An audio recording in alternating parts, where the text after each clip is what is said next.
Good morning everyone, কেমন আছো তোমরা সবাই? সুপর্ণা সিম্পল লাইফস্টাইলে তোমাদের সবাইকে জানাই ওয়েলকাম। আজকে হচ্ছে সপ্তমী, আর ছাদে এখন এখানে একটা পায়রা ঘুরেই যাচ্ছে, ওর খাবার জোগাড় করছে ওখানে বসে বসে। আর আমি এখানে রান্না করছি, কারণ হচ্ছে আজকে বাবাকে মাটন একটু বানিয়ে দেবো।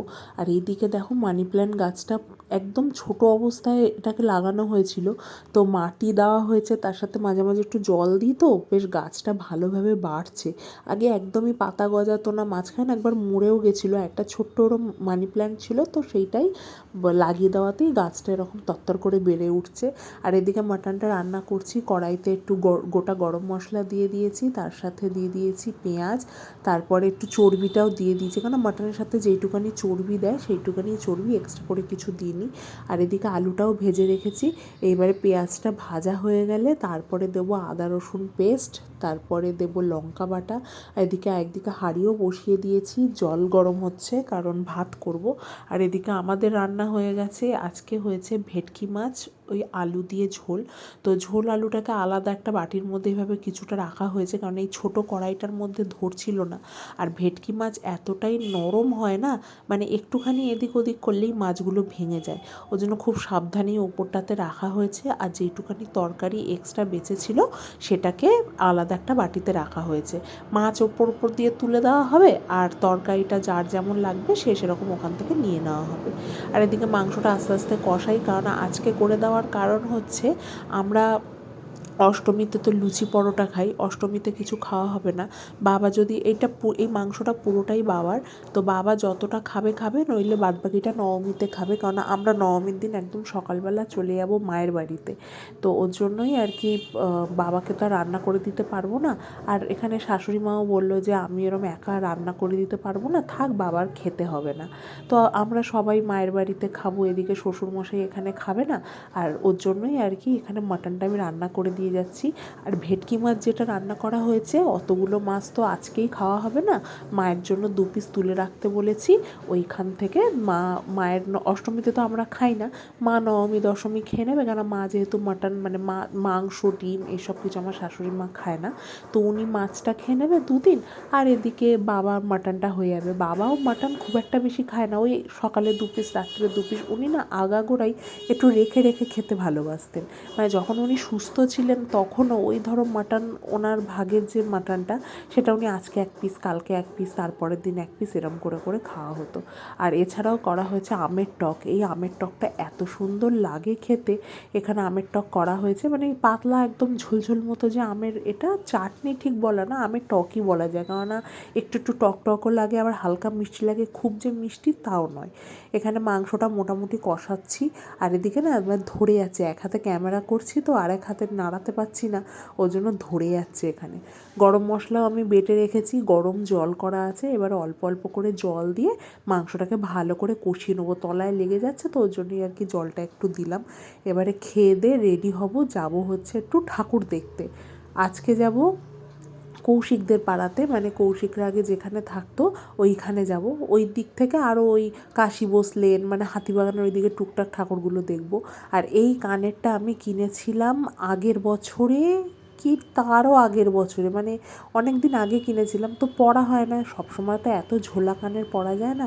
আর এই চুড়িটা কেমন লাগছে একটু জানিও তো, এটা কিন্তু একসাথে আসেনি, এই কাপড়ের চুড়িগুলো আলাদা এসছে, আর এই যে স্টোন বসানো চুড়িগুলো, সেটা আমি আমার এক বেস্ট ফ্রেন্ডের বিয়েতে, মানে আমার একটাই বেস্ট ফ্রেন্ড আছে, তার বিয়ের সময় আমি চুড়িগুলো হাতিবাগান থেকে কিনেছিলাম, তো ওইটাই কম্বিনেশন করে পরেছি। কৌশিক বলছে ভালো লাগছে না, বেশ আমার কিন্তু চুড়ির কম্বিনেশনটা খুব ভালো লাগছে দেখতে, ওই জন্যই আর কি পরেছি।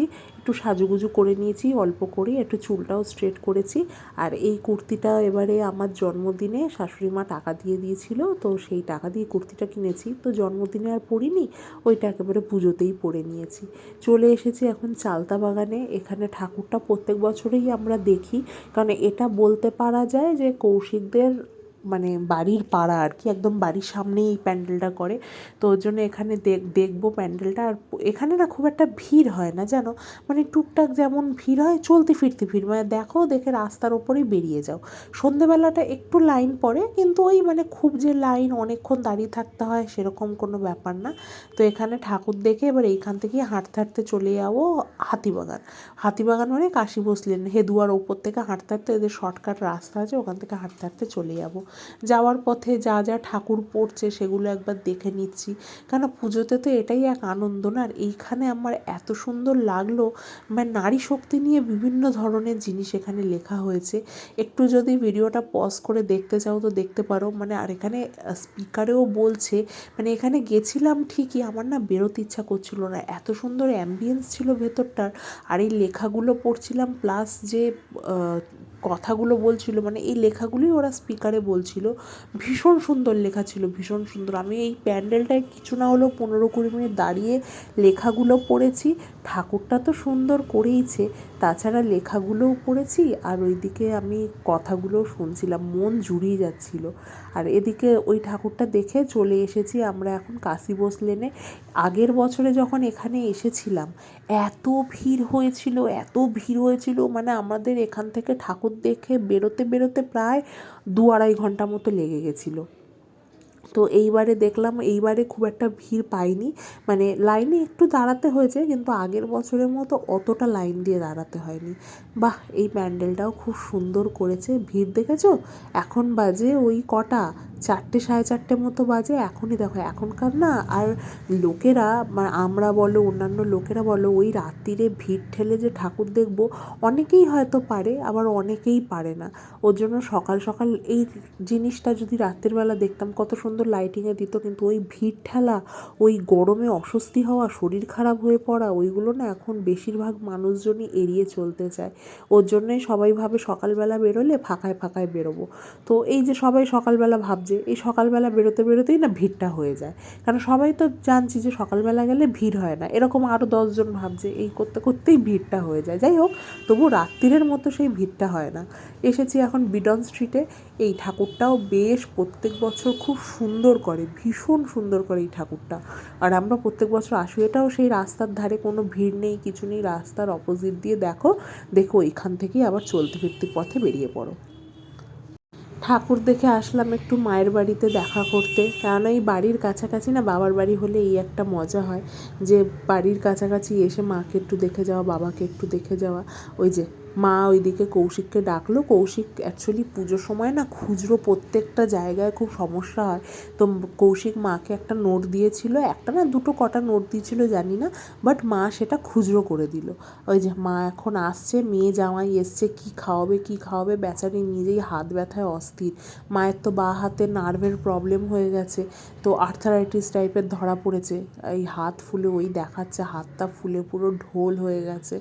কী জানি কী থেকে কী হলো, মায়ের না এগুলো ছিল না, হঠাৎ দেখি এমনি হাঁটু ব্যথা ছিল, কিন্তু হাতটা যে এরকম এত ফুলে গেল কী করে, মানে ফুলে টস করছে, আর ভেতরে শিরা ব্যথা, বলছে শিরা কামড়াচ্ছে। এবার পুজোর সময় আর কোথায় ডাক্তার পাবো, এখন তো আর ডাক্তার পাবো না, পুজোটা মিটুক, বা দেখি পুজোর আগে আগে, লক্ষ্মী পুজোর আগে, মানে দশমীটা মিটে গেলেই লক্ষ্মী পুজোর আগে আগেই ডাক্তারটা দেখিয়ে নিয়ে আসবো। এই হাতের এই জায়গাটা ফুলেছে, কৌশিক বলছে যে তা আর্থারাইটিস হয়েছে, কারণ আমার শাশুড়ি মায়েরও নাকি পায়ে হয়েছিল, পা পুরো ফুলে গেছিলো। তো কী আর করা যাবে। আর এইটা দেখে কেউ ভয় পেও না, এটা হচ্ছে আমার পায়ে ফোস্কা পড়েছে, দেখেছো কত ফোস্কায় টস করছে জল একেবারে। কৌশিক ওর জন্য ফোস্কাটাকে গেলে দিচ্ছে, আর যে সূঁচটা অতি অবশ্যই গরম করে নিয়েছিলাম, কারণ নইলে সেপটিক হয়ে যেতে পারে, তো ওই জন্য ভালো করে এটাকে গরম করে নিয়ে একদম পুড়িয়ে কালো করে দিয়েছে, দেওয়ার পরে এটা করছে। জানি না এটাতে কতটা ক্ষতি হবে বা কিছু, বাট ছোটোবেলা থেকে না এইভাবেই ফোস্কা পড়লে, এইভাবেই কৌশিক বলছি সরি, ছোটোবেলা থেকে এরম ফোস্কা পড়লে না বাবাও দেখি করে দিত, বলতো ফোস্কাটা যে ওই জলটা বের করে দেওয়া হয়, তার উপরে পাউডার, ওই নিবোসল পাউডার হোক, কোনো ক্রিম হোক লাগালে জিনিসটা তাড়াতাড়ি শুকিয়ে যায়। আর নতুন জুতো তো কষ্টও হচ্ছে, আর এরকম আঙুলে পড়লে বলো কীরকম কষ্ট হয়, একদিকে গোড়ালির দিকে ফোস্কা পড়ে রয়েছে, আর একদিকে এইদিকে ফোস্কা পড়ে রয়েছে, মানে কী যে হচ্ছে ষষ্ঠী থেকে আমার সাথে। ষষ্ঠীতে ওই যে বললাম ঠাকুর দেখতে গেছিলাম, আগের ব্লগে বললাম না, ওই সেই থেকেই যে আমার পাটার কী অবস্থা হচ্ছে না, মানে আমার এবারে পুজোতে ঘুরবো কি, আমার সাজা হয়ে যাচ্ছে পুজোটাতে, এত কষ্ট হচ্ছে। আর এই ফোসকাটা গেলে দিলেও যেমন তেমন, এরপরেই তো যদি উপরের চামড়াটা উঠে যায়, এই পরেই তো হবে আসল এটা খেলা। মানে এত কষ্ট হবে চামড়াটা, যে এই পাটাও করছে, প্রত্যেকটা পায়ের এই আঙুলটার মধ্যে আমার একসাথে 6খানা থেকে 7খানা ফোসকা পড়েছে।